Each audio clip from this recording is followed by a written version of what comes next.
me dio COVID y me empecé a sentir muy mal y no tenía idea qué tenía y me pasé un año entre visitas a N doctores tratando de averiguar por qué me sentía tan mal, por qué me venían estas taquicardias, por qué estaba todo el día mal del estómago. Después de un año descubrí que me había vuelto celíaca, que el COVID me había disparado el gen celíaco. Habré caído ese año 8 o 10 veces en emergencia en la madrugada porque se me aceleraba el corazón, me dolía el pecho y nadie me decía nada. Leo un post de Instagram de ella y decía, podría ser celíaco y no lo sabes. Pérdida de peso, check. Taquicardia, check. Le hice check a todo. Y le escribí un WhatsApp a mi gastroenterólogo y le dije, soy celíaca. Y me dijo, pucha, tendrías que ser muy piña. Una panadería donde realmente el pan se prepara ahí y no lo traen precongelado, no puedo, porque la harina está volando por todos lados, ¿no? Entonces tengo que ser súper consciente. Súper cuidadosa en Súper eso. cuidadosa de dónde voy y dónde no voy. Regreso y me dice, bueno, todo está bien, no sé qué. Y le dije, doctor, ¿no me va a preguntar, hago ejercicio, no hago ejercicio, fumas, tomas? ¿Qué comes? ¿Cómo vives? ¿Cuánto estrés tienes? Nunca me preguntó en las 2 citas que fui cómo era mi estilo de vida. Un cardiólogo. Si tú vas a un médico y no te pregunta justo lo que tú dices, ¿no? ¿Cómo duermes? ¿Cómo comes? Si haces ejercicio, ¿qué estrés vives? ¿Cómo es tu vida familiar, personal? Y solo te receta un medicamento, ese médico no es un médico, es un dealer.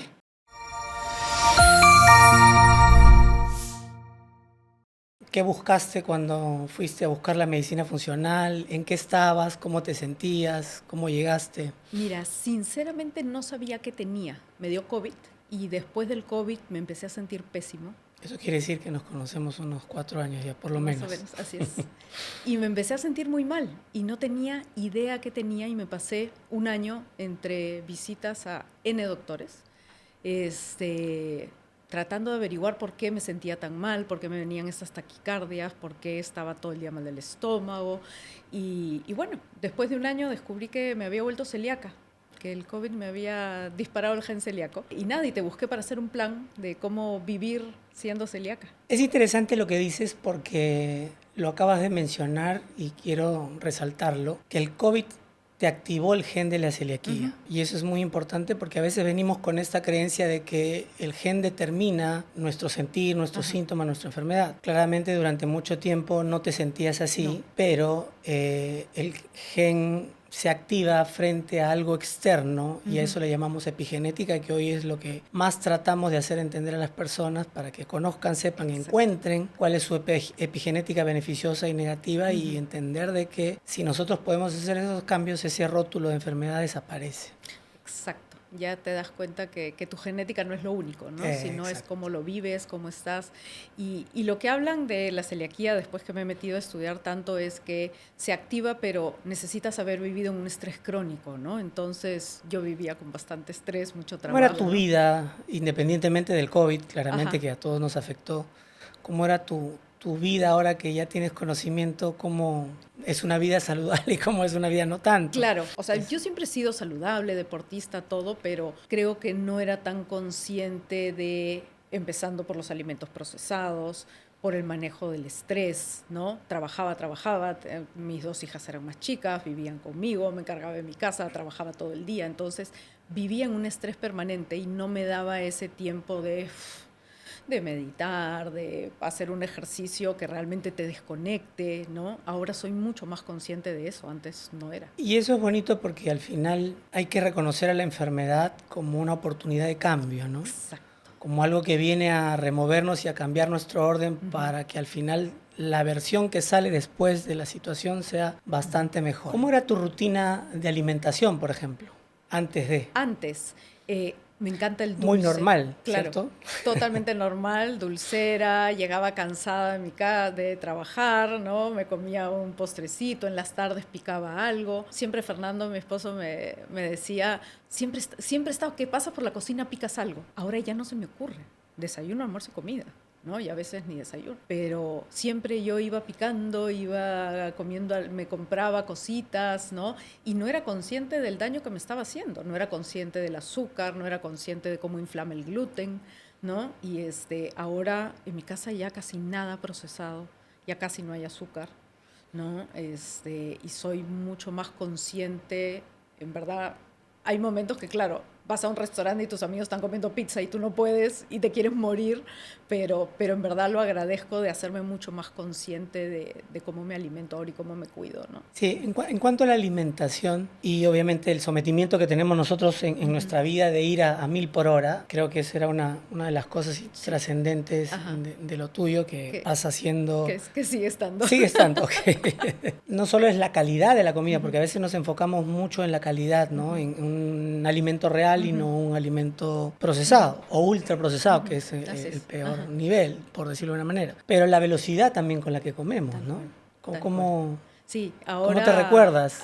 No, tú me acuerdo que me dijiste, no masticas, comes muy rápido, seguro. Y efectivamente, y nos pasa en la casa, yo ahora como más lento, ¿no? Me como primero mi ensalada, con todos los colores, todas las verduras, y realmente la disfruto, y de ahí me como el segundo. Y cuando estoy terminando el segundo, Fernando está, ¿te hago café? Porque él ya acabó hace horas, ¿no? Claro. Pero yo ya aprendí a comer más lento y aprendí realmente a mirar la comida, a disfrutarla, masticarla bien y que me tome el tiempo que me tome, ¿no? Hay días que sí tengo que correr porque tengo que trabajar, tengo reuniones, pero si no, trato ya de hacerlo más como un ritual, ¿no? Eso, ¿no? Es un ritual, al final es un momento en el cual tú estás escogiendo lo mejor que nos ofrece el mundo, lo pones en un plato de comida, lo aderezas y lo decoras como uno le gustaría y después tal cual. Comerlo es un placer, es un momento donde el cuerpo recibe mucho, ¿no? Y creo que eso que hoy llamamos alimentación consciente es el ideal, ¿no?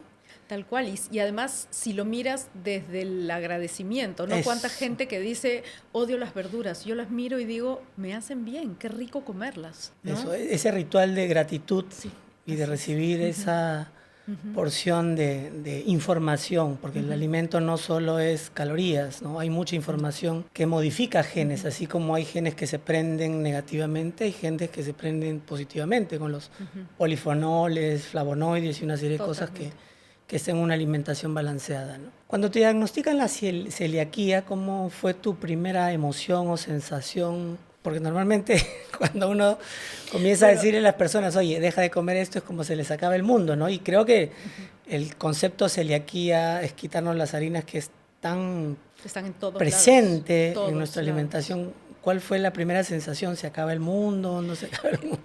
Lo más gracioso es que no me diagnosticó un doctor, me autodiagnostiqué. Ya, eso Eso es alucinante porque yo soy un convencido de que el que encuentra respuestas es el paciente siempre, ¿no? Cuéntanos eso porque eso va a ser Iba muy al gastroenterólogo, valioso. iba al cardiólogo, me decían, no tienes post-COVID, me decían. Como me había dado COVID, todos me decían, tienes post-COVID. El corazón se te acelera porque tienes post-COVID, te sientes mal, no te preocupes. Habré caído ese año 8 o 10 veces en emergencia en la madrugada porque se me aceleraba el corazón, me dolía el pecho y nadie me decía nada. Hasta que un día, yo tengo una tía que es nutricionista, leo un post de Instagram de ella y decía, podría ser celíaco y no lo sabes. Los síntomas de la celiaquía son pérdida de peso, check, taquicardia, check. Le hice check a todo. Y le escribí un WhatsApp a mi gastroenterólogo y le dije, soy celíaca. Y me dijo, pucha, tendrías que ser muy piña. Bueno, y me hicieron las pruebas, me hicieron la biopsia, me hicieron la prueba genética. También salió todo el checklist, ¿no? La prueba genética, la prueba de anticuerpos todo. Y la prueba de la biopsia. Y todo salió positivo. Y después, ya investigando, porque eso es una de las cosas que creo que tú me has dejado, el investigar después, no quedarte con lo que te dicen, sino realmente ir a buscar. El gen celíaco se origina en Italia y en Irlanda, y mi abuelo venía de familia irlandesa. Entonces yo creo que por ahí puede venir. Por ahí está la herencia. Por ahí está la herencia del gen que se activó. Ok, y bueno, y cuando te enteraste o descubriste, mejor dicho, ¿no? Que tenías este gen, ¿cuál fue el siguiente paso? ¿Qué es lo que seguiste caminando? Buscarte y aprender, leer, aprender.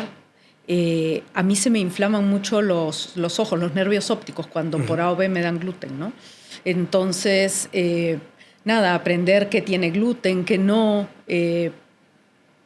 productos procesados, cómo comer distinto, cómo comer en mi casa distinto, ¿no? Informarme de proveedores, de comida sin gluten. Y lo más gracioso es que me puse a estudiar, si te he contado. Sí. Me estudié un año para ser health coach. Me certifiqué, ¿no? O sea, en este proceso de autosanarte, porque siempre digo, ¿no? El que se sana es uno mismo. Exactamente. Con la compañía de los médicos, nutricionistas, psicólogos, health coach. Nosotros estamos para acompañar, pero la sanación viene de uno mismo, ¿no? Entonces, en esta búsqueda de buscar tu bienestar, comienzas a descubrir un mundo. Exacto. Así es, del cuidarse, no solo del cuidarse físicamente, sino del cuidarse emocionalmente y espiritualmente, ¿no? Son como las tres cosas, ¿no? Es lo físico, tu parte emocional y poder cultivar algo más, ¿no? Pero lo que más me ha costado a mí, yo creo, es la parte emocional, el ir a un restaurante, ¿no? Y que todos tus amigos se pidan todo lo que les provoque, la hamburguesa, la no sé qué, y tú estás ahí mirando porque dices soy celíaca y te dicen pollo a la plancha con ensalada. Decidí que quería poner mi granito de arena a la gastronomía peruana y ahora doy charlas en restaurantes también para enseñarles. Porque si un mozo o un camarero en un restaurante me dice es celíaca o intolerante al gluten, yo estoy tranquila, porque ya sabe la diferencia. Mira, ¿no? mira qué interesante, ¿no? Sí. Primero el aprendizaje y eso que nuestro país está en pañales en eso. Exacto. ¿No? De tener productos sin gliadina o gluten, ¿no? Exacto. Que probablemente en este proceso de aprendizaje y búsqueda mirabas a la derecha, a la izquierda y no encontrabas nada. Páginas de Instagram que te hacen cosas sin gluten y pides por Rappi, todos. Pero ir a un restaurante o preparar era mucho más difícil, ¿no? En un restaurante, la mayoría de los restaurantes no tienen idea. Los turísticos mucho más, ¿no? Claro, que ya sale el costadito ahí, la espiga de trigo que define. Pero no me han gluten. dicho cosas increíbles en un restaurante, ¿no? No puede comer usted porque... Cuéntanos, qué cosas, qué anécdotas hay de eso. Anécdotas, tiene leche, no puede comer porque tiene leche, ¿no? Le digo, no, es gluten, es harina. Me ha pasado ¿cuándo he estado? Estuve en un concierto de un amigo el miércoles y había paella. Había una paella grande de arroz y un fideuá. Un fideuá. Y me acerco y pregunto, estaban las dos paellas ahí grandes, todavía no le habían puesto los ingredientes, pero estaba la base, la cebolla, todo eso. Y pregunto, ¿tiene gluten? Y me dicen, ninguna de las dos, tranquila, ninguna tiene gluten. ¿Estás seguro? No hay ni un embutido, porque los embutidos generalmente tienen. Los embutidos procesados. Los procesados, ¿no? Entonces, no hay nada, ni una de las dos tiene gluten, puedes comer las dos. Y cuando empiezan a armar, una era fideuá. Claro, claramente no tenía el conocimiento. ¿no? Así es, no tenía el conocimiento. Entonces, nada, estoy feliz ahora, además de mi trabajo de consultora, profesora, todo lo que hago. Doy charlas en restaurantes también cuando me piden, o cuando voy y veo que no saben, les ofrezco. Tengo mi proyector, mi laptop, y voy y les explico la diferencia entre ser intolerante, que no comas gluten por salud, ser celíaco, ¿no? Cómo no freír, por ejemplo, algo para un celíaco en el mismo aceite que pusiste la milanesa. Entonces, aprender todos esos detalles que a mí me costaron en un inicio. Aprovechemos ese espacio para que nos des todo ese conocimiento, ¿no? Y partir un poquito de que nada es malo ni nada es bueno, no es que el gluten haya venido a destruir al mundo ni a hacernos daño, ¿no? Exactamente, exacto, pero hay gente... Entonces, la primera pregunta que se me ocurre, que claramente hay que reforzar, ¿el gluten es malo o es bueno? No es ni malo ni bueno. Hay gente que le cae mal y gente que no le cae mal. De acuerdísimo. ¿No? Entonces... ¿Es bueno comer gluten como comíamos cuando éramos niños tampoco. o cuando no tenemos este conocimiento? ¿Crees que el mundo nos ofrece mucho gluten? Creo que ahora hay muchísimo gluten. Se habla que el trigo de ahora tiene mucho más gluten que antes. Lo vamos a conversar. Te lo voy a preguntar para desarrollar eso. Pero en una dieta tradicional de una persona común y corriente que no tiene este conocimiento, tiene mucho gluten, claramente. Ahorita venía caminando y lo primero que me fijé en el restaurante del costado, la pizarra, empanada, pan con pavo, pan con potato, nada sin gluten. Todo tiene gluten, ¿no? El gluten evidente, pero hay gluten escondido también. Más. ¿Qué has descubierto en caminar en las cosas más extrañas donde podemos encontrar gluten? Más que extraño, lo más básico, el sillao. Casi todos los platos peruanos tienen o sillao o cerveza. Y el sillao y la cerveza tienen gluten. Entonces, te comes un arroz con pato, juras que no tiene gluten porque es arroz, pero tiene cerveza. Los pollos a la brasa, todos tienen cerveza. Entonces sé que no puedo comer pollo a la brasa. Lo del pollo a la brasa sí no lo sabía, buen Claro, detalle. tienen cerveza, ¿no? Entonces, Los embutidos también los mencionaste hace un ratito. Los embutidos procesados, la mayoría. Jamón de pierna, bellota no debe tener gluten. No tiene, correcto. para nada. Uno de una marca las convencional que viene envuelto en ese plástico. Las salchichas de todas generalmente maneras tienen, ¿no?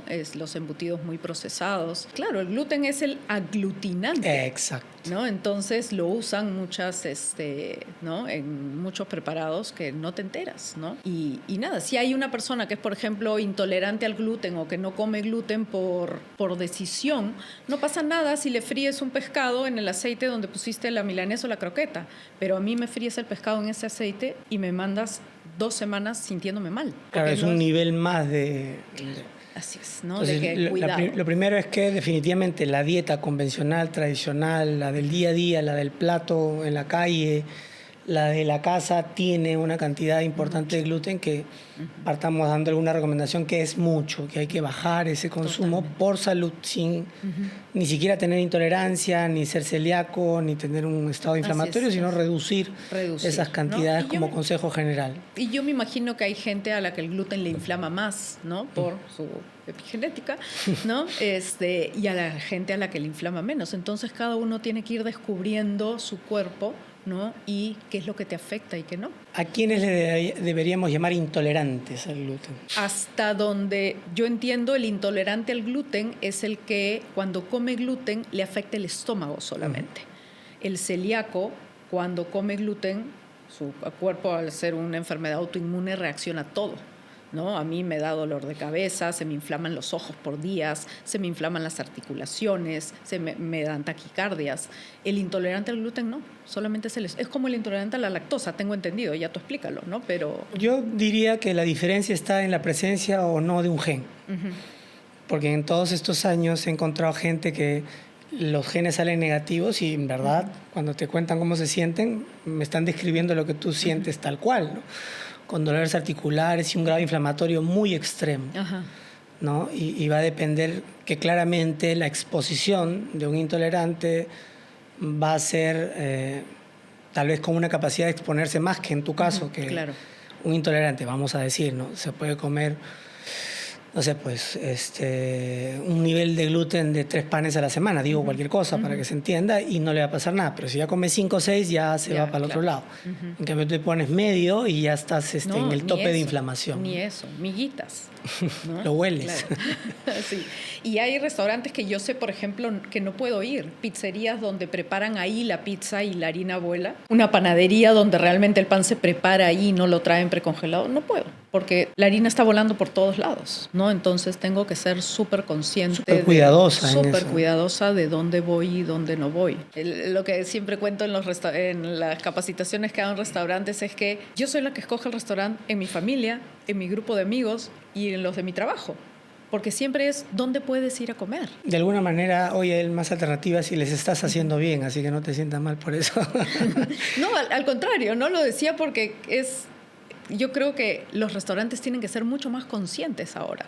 ¿no? Vamos a hacer una campaña. Bueno, ya la estás haciendo, no te felicito por eso. Bueno, entonces intolerante es un nivel, la celiaquía ya es otro nivel, ¿no? Ya donde existe un gen que predispone a que uno responda muy exageradamente frente a la exposición de eso. Y la exposición está determinada por el microbioma, que es un mundo maravilloso que estamos descubriendo cada día más. Y que de verdad aún nos falta muchísimo por entender y comprender, pero estamos encaminados. No, es increíble todo lo que el microbioma determina mucho y es nuestra principal fuente de epigenética. Así es, ¿no? Totalmente. Okay. Y bueno, entonces, hablando y volviendo a este tema donde tú has aprendido mucho de la celiaquía, cuéntanos un poquito pues esta historia de la conversión del trigo. El trigo que comían nuestros ancestros en el pasado, que no era tan inflamatorio como el de hoy, ¿no? Sí, hay una historia interesante ahí de cambio al trigo enano en 1970. Claro, es un trigo modificado, genéticamente modificado, ¿no? Que justamente lo que quieren es que el pan que comemos sea más blandito, más rico, más esponjoso. Entonces este gluten hace que el pan sea así. Pero eso está disparando también, por lo que he leído, la celiaquía en mucho más personas, ¿no? Y ahora Italia, por ejemplo, es el país que más celíacos tiene en el mundo, siendo el país de la pizza y de la pasta, ¿no? Y es el país con más celíacos en el mundo, porque la gente consume mucho. Mira, esa es una información muy, muy interesante y que obviamente aprendo también. Claramente hay mucho por aprender. En esta modificación genética del trigo, independientemente del resultado de tener más cantidad de gliadina, que es la proteína aglutinante, por gramo de concentración, por decirlo de una manera, la búsqueda inicial fue para conseguir un cultivo de trigo que no fuese comido por un hongo, la roya creo que se llamaba, sí. ¿no? Y la roya tiene claramente enzimas de digestión del gluten. Entonces, al convertirlo en un gluten no digerible, que el hongo no se lo puede comer, nosotros tampoco lo podemos comer. Y como fue tan exitoso y permitió que no se pierdan cultivos por el hongo, todo el mundo asumió ese hongo como semilla principal y es el que se vende a todo el mundo. Y por eso que hay un incremento de esta intolerancia, celiaquía y además pues que sin ser ninguno del otro sintamos inflamación al comer cantidades mayores de las que debemos consumir. Pero yo tenía el concepto, ahí está lo más interesante, que en Italia, que es un país muy protector de insumos agrícolas, no permitieron el ingreso de este hongo. Incluso a pacientes que tienen intolerancia, y alguna vez te lo he dicho, cuando vayas a Italia, comete una pizza a ver qué pasa, ¿no? ¿Ya? Porque la cantidad de gluten o gliadina que tiene es muy poquito y es el tradicional, original de toda la vida, ¿no? De nuestros ancestros. Y en verdad la gente cuando he tenido retorno me dice, sí, Marco, comía ya de todo y nunca me cayó mal. Ahora me parece interesante y voy a investigar, ¿no? La curiosidad que alguna vez te desperté, tú me la estás despertando. Qué bueno. De que de repente en Italia ya están permitiendo en algunos lados el ingreso del trigo que tiene más cantidad de gluten inflamatorio, de gliadina, ¿no? Es que yo creo que son dos cosas. No es solamente la cantidad de gluten, sino si tienes el gen, el vivir en estrés crónico, que es difícil en el mundo ahora no vivir en estrés crónico, ¿no?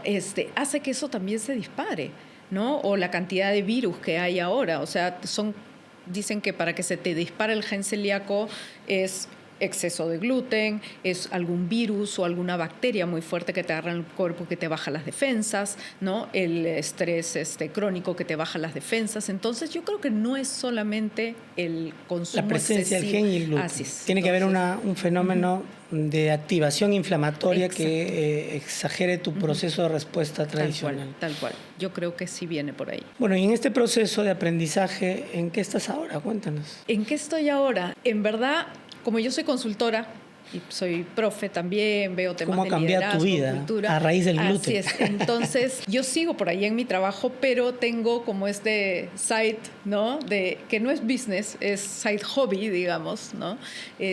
Donde ayudo a algunos amigos en temas de cómo llevar una mejor vida, gente que quizá le cuesta más dormir o temas de estómago. Entonces me van preguntando y vamos haciendo sesiones con algunos amigos. No lo estoy tomando como un negocio, para nada, pero estoy contenta y doy a veces estas charlitas en restaurantes también. Me pasa pues que voy a un restaurante y me sirven algo con gluten, entonces les digo, oye, no, tengamos cuidado, pero cuando quieran, ¿no?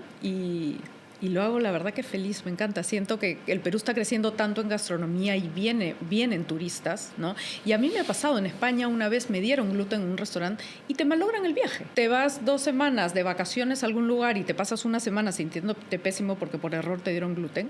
Entonces, imagínate ser un turista europeo que vienes a Perú, donde te sientes inseguro porque ya es un país que no tiene todas las comodidades, infraestructuras que uno quisiera, y encima te dan gluten, te aterras, ¿no? Entonces yo estoy tratando de poner ese granito de arena en los restaurantes para que puedan atender mejor a los turistas y no les malogren el viaje, claro. La experiencia, ¿no? Porque eso te cambia todo. Tal cual, ¿no? Porque vivimos de experiencias, ¿no? Vivimos de lo bonito que nos pasa en el día, o lo no tan bonito que nos pasa en el día. Todas son experiencias que nos van moviendo nuestras emociones, ¿no? Entonces, si en Perú puedes tener una bonita experiencia en un restaurante en tus vacaciones, qué mejor, ¿no? Lindo ese impacto que es ese retorno de asesorar a personas que buscan respuestas, ¿no? Así como tú la encontraste en un reel de TikTok o no sé, sí, de Instagram, sí.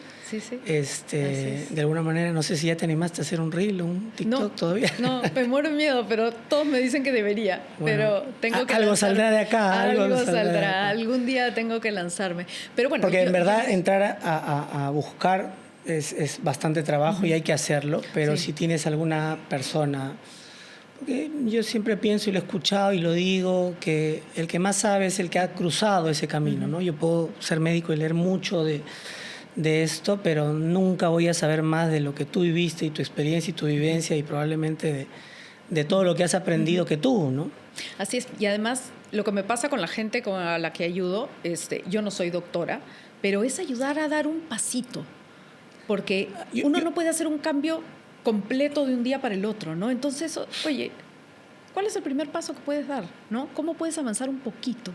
Entonces yo creo que esa es la forma que yo siento que puedo ayudar, ¿no? Porque obviamente no voy a dar una receta ni recetar suplementos ni nada, pero ¿cuál es el primer paso que puedes dar para avanzar en tener un mayor bienestar, ¿no? Yo voy a ser un poquito disruptivo ahí y me ha resonado lo que has dicho. Yo no soy doctora, ¿no? Yo tampoco soy doctor, soy médico, por si acaso. El doctor es un grado académico que los hemos ganado de gratis, creo, por los años que estudiamos, pero en verdad... Médico. El médico, ¿no? Y alguna vez revisaba el concepto de lo que es la medicina, ¿no? Y la medicina es el arte, ciencia de ponerse al servicio para recuperar la salud de otra persona. Y si te quedas solo en ese concepto sin adueñarte de esa actividad, todos podemos ser médicos. La mamá desde ya es médico, ¿no? Sin título, que nos cuida, nos ayuda a recuperar nuestra salud frente a una fiebre, a una situación de enfermedad. Cualquier persona que venga con esa intención y te acompaña tiene per se ganado el título de médico. Me has hecho acordar el esposo de mi mamá, que ya falleció hace unos años, me decía la doctora Bailey, ¿no? Porque siempre me preguntaba y siempre conversábamos, ¿no? De temas de salud y todo, porque me encanta. Bueno, y hay un fuego encendido que de hecho que de repente esa actividad que estás haciendo fuera de tu trabajo es la que más satisfacción te da, porque sabes que impacta en la salud de las personas. Exacto, ¿no? Exacto. Y también llena mi curiosidad. O sea, impacto en la salud de las personas y también tengo, no sé, hoy día si un doctor me receta algo, una medicina, yo lo primero que hago es ir a leer el prospecto completo, ¿no? ¿Qué side effects puede tener? ¿Qué te hace? ¿Cómo funciona? Antes no se me hubiera ocurrido, ¿no? Pero sí siento que ahora tengo mucha curiosidad por cómo funciona nuestro cuerpo. Ayer estaba escuchando este podcast de Huberman, ¿no? Y hablaban de las mitocondrias y decía, uno hace ejercicio y sientes que te da energía. ¿Pero por qué te da energía? Porque es lo que decían, ¿no? Sí, dale. Las mitocondrias se reproducen más rápido, con lo cual tienes más energía en el cuerpo, más oxígeno y te sientes mejor. Entonces, claro, son cosas que uno no tiene idea normalmente. O sea, no tendrías cómo saber eso si no tienes esta curiosidad y si no... Tal cual, ¿no? Yo creo que ese es un valor que compartimos, la curiosidad, ¿no? Porque soy médico muchos años y nunca contacté con la mitocondria hasta que tuve la curiosidad de investigar y leer, ¿no? Claro. Y es totalmente cierto, el ejercicio mejora las mitocondrias, ¿no? Y el ejercicio de fuerza aumenta la cantidad y volumen mitocondrial y el ejercicio aeróbico selecciona las mejores. Es por eso que debemos hacer un poquito de cada uno para conseguir esa optimización diaria de esto, ¿no? Y es increíble porque como en el colegio te enseñaban ya la mitocondria, la célula que produce ATP, no más, ¿no? Sí, pero cómo te das cuenta, las mitocondrias del hígado hace una cosa, la del riñón hace otra cosa. Entonces, cómo todo es tan complejo, ¿no? Hablabas de la microbiota, ahora imagínate todo lo que hay por aprender de la microbiota todavía, ¿no? Pero cómo nuestro cuerpo es tan complejo y no nos damos cuenta, no somos conscientes. Es tan complejo y a veces tan simple que simplemente con volver a la matriz, ¿no? De comer bien, dormir bien, hacer deporte y no estresarse. Qué fácil suena. Suena fácil, pero es más fácil ir por esa vía que no aprender eso y seguir por la vía convencional que al final no te permite sentirte bien. Exacto. ¿Hoy te sientes bien? Sí, me siento bien. Tengo algunos temas todavía que yo sé que son derivados de la enfermedad celíaca, como temas de piel a veces que hay algo de contaminación por gluten, a veces... Y si te dijera que más es por el estrés que por el también, gluten.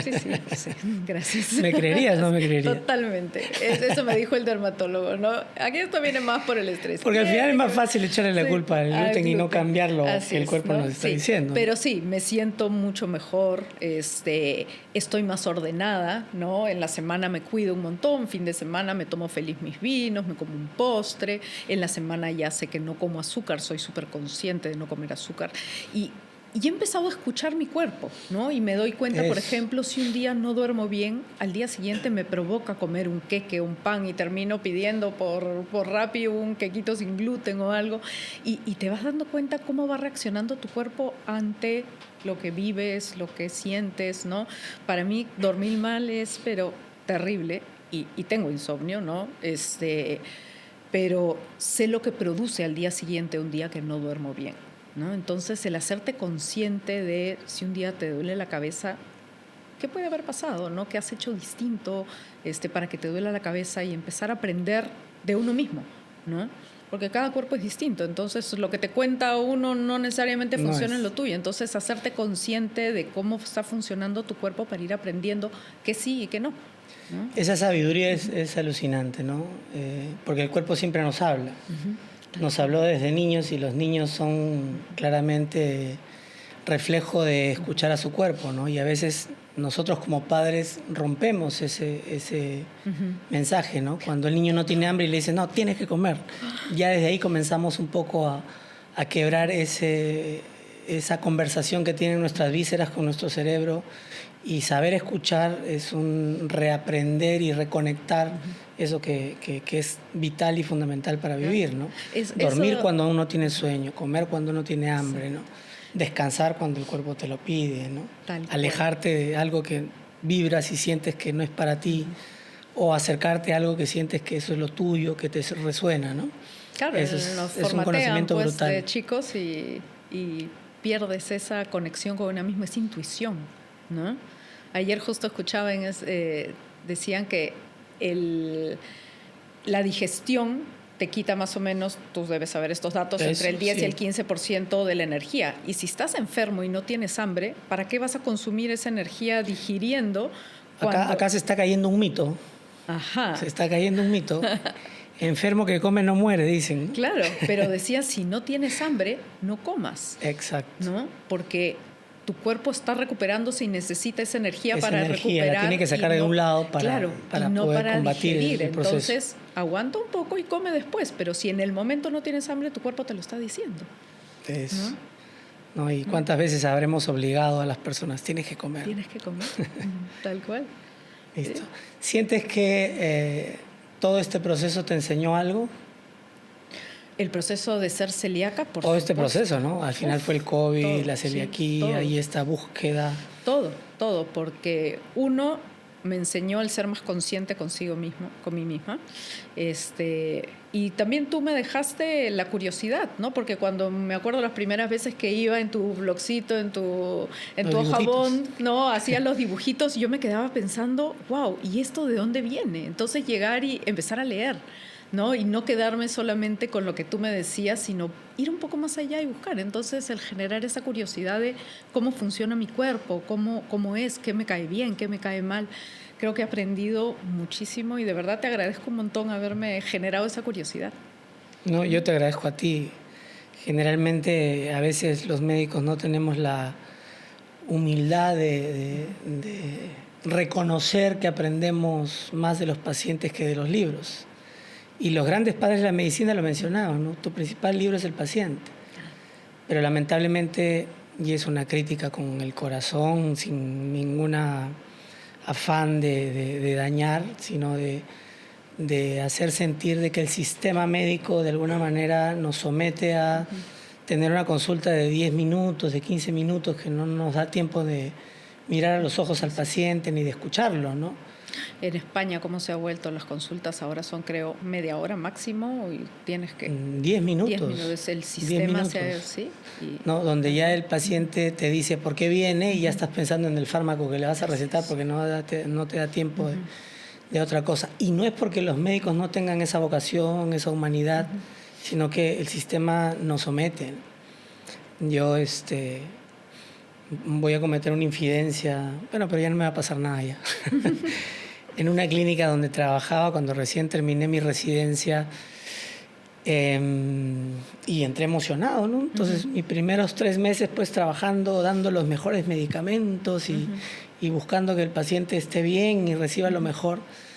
En una reunión de especialidad, el director médico sacó una lista, la puso ahí en primera plana, y yo estaba arriba, primerito, pues, ¿no? Entonces, el mejor del mes, dije yo, pues, ¿no? Me puse emocionado. Tu medalla, el mejor médico del mes. Y al final, doctor Carvajal, usted está primero en la lista del costo paciente-mes.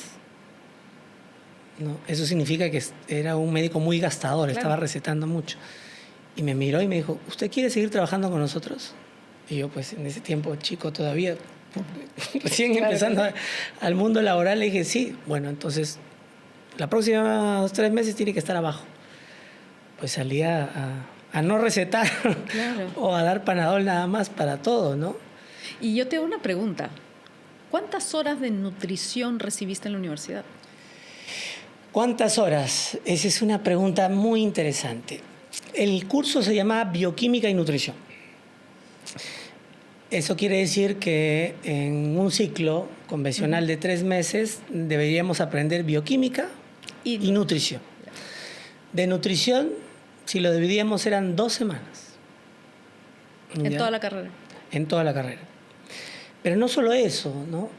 No solo eso, sino que además de ser poquito, no le damos importancia. O sea, entramos un poco al mundo de frente a buscar la enfermedad, a buscar qué medicamento dar, y eso ya, no sé, pues porque el sistema de alguna manera, antes de entrar a estudiar ya te ves pues con la bata blanca y recetando, y eso tiene que ver con el marketing que se ve, ¿no? Cuando un niño ve a un médico, lo ve pues prescribiendo algo, ¿no? Entonces así se imaginan. Entonces realmente, a pesar de que recibimos muy poquito, muy poquito, no sé cómo será ahora, pero no creo que haya cambiado mucho, no nos interesa mucho tampoco porque no tenemos esa conciencia de la importancia de la nutrición. Y creo, y te agradezco tu pregunta, que la nutrición debe ser algo que se enseñe en el colegio, ¿no? En la psicoprofilaxis de la mamá, cuando esté esperando un hijo, ya debe recibir cursos de nutrición.